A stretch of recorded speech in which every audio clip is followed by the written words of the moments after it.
The all-new Audi Q3, the first time here in natural sunlight, and this year also the Audi Q3 Sportback, because this version will be once again here in this generation.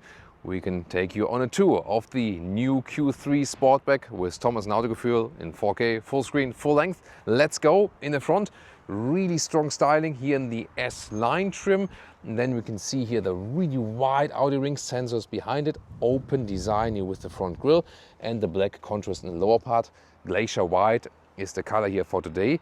The main headlamp unit is in the lower part, daytime running light in the top part. It's split, and the headlamp logic is base LED, then there's an LED plus, and then on top of that a digital Matrix LED with a very high resolution which can project things on the ground, and also has this selective high beam that you can drive with high beam on, but at the same time don't blind anyone else in the traffic and so on. Then the all-new Q3 in the length is 4.53 meters or 178 inches. That's 4 centimeters longer than before. And once again here the Sportback version, which has this falling roofline. The roofline is here is 3 centimeters lower than the usual Q3, which we have recently shown to you. You can also compare the video then later on. And the interesting thing is that in Europe, this one here is a very, very popular edition actually. So sometimes you think like, it's just a little share or something like that, but it's actually, the share is overall 60-40. That's pretty interesting, isn't it? The normal Q3 would have 17-inch base and up to 20-inch wheels. These here are already then the largest wheels, option available, 20-inch, really massive styling. The difference Q3 and Q3 Sportback is that they here already start at 18-inch, so 1 inch higher, and the price is also 1,500 euros more expensive, but it already has like something more already in it. And then the question is, if you like this falling roofline or if you more prefer the classic SUV styling, you also have these aerodynamic inserts here. The aerodynamics are, by the way, a little bit worse than with the Tiguan of the Q3 in general. But of course the Sportback always has some better aerodynamics than the SUV in comparison. Then you have the illuminated Audi rings here. Well, maybe there's a train approaching or something. Then here these OLED in the rear. These are organic LED, because the polymer is creating the light basically, and it's a very interesting structure. It looks really crystal clear, so to speak, and it has to be really sealed off that there's no moisture inside and so on. Light strip goes all the way around, and pretty spectacular as always the turning indicators. When the vehicle is in white, the S-Line here has even more stronger contrast here in black. You can see the darker the color is, the less is the contrast basically. You have a front-wheel drive model usually, but there are also all-wheel drive versions. The strong version is a 262 horsepower TFSI 2-liter 4-cylinder engine, then front plus rear on demand, 5.7 seconds. This one, the engine we have here, is the e-hybrid. And we can soon take a look under the hood and also at the side charging flap, because for the e-hybrid, the plug-in hybrid is the biggest change, so to speak, because now the battery is at 20 kilowatt hours net. There you can see the orange components, everything for the plug-in hybrid. This one is based on the 1.5 TSI, which is available pure combustion, but also here as the plug-in hybrid. And this is, so to speak, the biggest change. This one here, front-wheel drive only, however. The exact engine specs, horsepower figures and so on, you'll also find in the video description and also in the pinned comment. And charging also with an upgrade, 11 kilowatt AC or even 50 kilowatt DC charging. Then you have 10 to 80% in about 30 minutes. That's of course also very important. And when we talk about the technological things, suspension, base suspension or fixed sport suspension, or an adaptive suspension, which now has a 2-valve system like the VW Tiguan in the all-new generation or the Cupra Terramar. In Hungary, there's a plant of the Audi Q3 where Terramar and Q3 are built together. Tiguan is built in a separate plant, but these three all share the same technology. They are sister or brother models. This is the key fob. It's nice design, definitely. Door closing sound. Very solid, like that. Especially the rear door has a very solid door closing sound. Then interior, Put the key inside. Here there's some microfiber insert. The ambient lighting shines through in here. This is an interesting structure here visually, but also soften. And then also nice clicking sounds with the window levers at the inside. Classic control also to change here the control of the side mirrors. I really appreciate that. I would wish fabric at the inside of the doors at least has some rubber bottom that things don't fly around that easily. S-line interior here as well. You can see the interior sill badge. Then this is also the S-line steering wheel, so to speak. Also illumination from these buttons. They also have some clicking feedback at least. And really interesting, we've seen it with the all-new Q3 the first time, these turning indicators here. And it's a nice integration, why not? And also here for the wipers, that's a funny application that you can change it right here. And nice also here, these details here for the cruise control settings.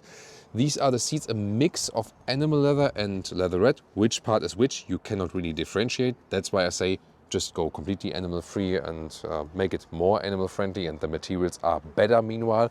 For the EU market, there are good offerings in fabric and microfiber seats. We recently saw the top sports microfiber seat, the highest trim seat available. Sadly not available on the Northern American market. Then here with 189, 6'2", still enough headroom left, and the steering wheel, manual control up and down, in and out. And you see this integration of this new unit where left side you have the indicators and the wiper control. Here you would click to clean the windshield, and on the right side then is for shifting and so on. And yes, here, look at that. First time here with a nice illumination again, this digital analog meter we all wanted to see back. Here you can also see it live in action. Welcome to this cockpit here. This is like a decor element, bright one. I heard there will also be wood available. Then the microfiber covering right here. Top of the dashboard, by the way, is also slightly soft. Then you have this integration here of one unit, 13-inch on the right side, 12-inch on the left side. And the glove box also nicely dampened, sounds good. Also here the vent controls, and I'm really happy to still have buttons in the lower part. Here, by the way, also a special EV button for the pure electric driving of the plug-in hybrid drivetrain. Then here for the volume and for like the track selection. In the front you can slide this open, inductive charging pad, which is also actively ventilated, and two USB-C chargers, 12-volt power supply, clean solution here. Cup holders are here with 4-dot adaptive design, that's nice. Integrated electric parking brake. And then here is also a little bit softer for your elbow. I think the microfiber one recently in the Q3 was a little bit better in the Q3 SUV. Then there's space underneath, even goes a little bit forward like this. So, and this one can also be adjusted in height. Also, by the way, these seats here are definitely less comfortable than the microfiber seats lately, because the surface here is way stiffer and that doesn't adapt so good to the sit bones. That's a very important thing to know. Here, by the way, again, 189, 6'2", some headroom left than here in this version. And is even more important to control all of this in different user interface stuff than when really sitting in the vehicle here now. And here, by the way, also nice here, this cover here from the middle console.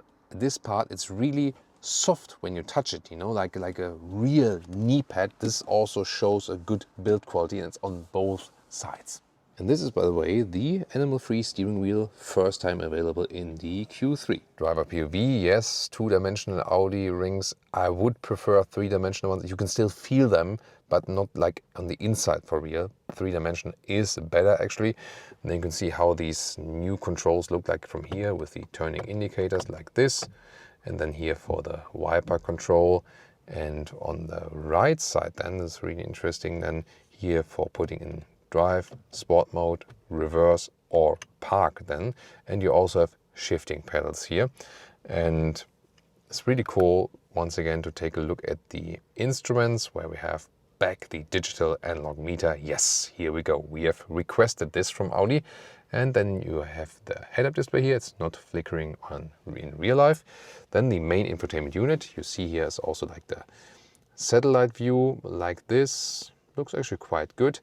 In the lower part, you can press this button and then you directly go to assistance system where you can deactivate the speed chime. You can also deactivate it in the top part. It's like an EU law that you when exceed by 1 km/h. Or you can also press and hold this button, this is the favorite button, then you can set individual functions. There we go, individual functions, what you want to have on there. So this is all possible. And the drive select, here you can click through the different driving modes here, and that looks pretty cool. Comfort, dynamic, efficiency, and so on. The visualization is also so much more fluid and quick. So great upgrade as for the hardware. Here the climate unit is better accessible than in an A6 or A5, honestly, but not the best still. Classic Audi turning knobs would be definitely cooler here, but it's a little bit better accessible than in the other new Audis, but still not a good solution. Let's take it that way. And this is the main menu. Apple CarPlay and Android Auto connections are of course also available, and the plug-in hybrid then also has a special EV menu. And Leah has already activated the seat heating to warm up a little bit from the filming outside. Rear seats, soft touch here in the top part, also a visual structure, then microfiber insert here, leatherette, and this integrated handle. I would wish some fabric here once again at the inside of the doors. Then you can slide this bench here forward and backward, and now we come to more differences between Sportback and SUV. In the normal SUV version, this bench here goes 2 centimeters more forward and backward because it's here limited. Since you cannot push it more further, the 3 centimeter lower roof line, the head restraints here would actually touch the roof line. That's why it can't be moved more backwards. So the trunk length then will be minimal longer. However then, the leg room will be minimal shorter. So here you see it still works with long legs when I am also driving, and there's also the practical recess here. But in the Q3 SUV, it was this longer as for the legroom. So if you want more legroom flexibility, the SUV would be better for you. If you want minimum longer trunk length, yeah, I mean, with this slidable bench, you can vary it anyway, you know. But here with the headroom, that was also like different. So here my hair is touching the seating, and if I put my spine up, my head is also touching the seating with 189. In the Q3 normal SUV, I had no problem. So a little bit limited also as for the headroom, indeed. Very interesting to know. Then here, cup holders, good quality, 3-point adaptive. Ski hedge, I'll soon show you from the trunk as well. Middle console, here with these clicking sounds from the vents, 2 USB-C chargers. In the lower part, you will also have, when the car is powered, some climate adjustment. To the trunk or the boot, both for the Q3 SUV and the Sportback, it's 490 liters. No change. Only when you fold the seats, and then the total volume is 1,290 versus 1,390 with the Q5 SUV. That's the only difference. And you can see you lose a little bit of height here, but that's basically it. Here the cabin trolley still fits underneath vertically. Of course, the SUV will be slightly more flexible then, but it doesn't make the biggest difference.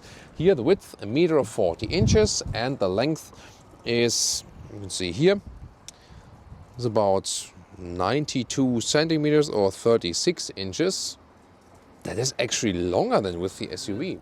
26 inches or 66 centimeters, and usually you could put this one here in a lower position, but since this one is the plug-in hybrid, to make space for the battery technology, they have put the fuel tank here underneath, so this one then does not have a lower position than in this case it would have with other engine versions.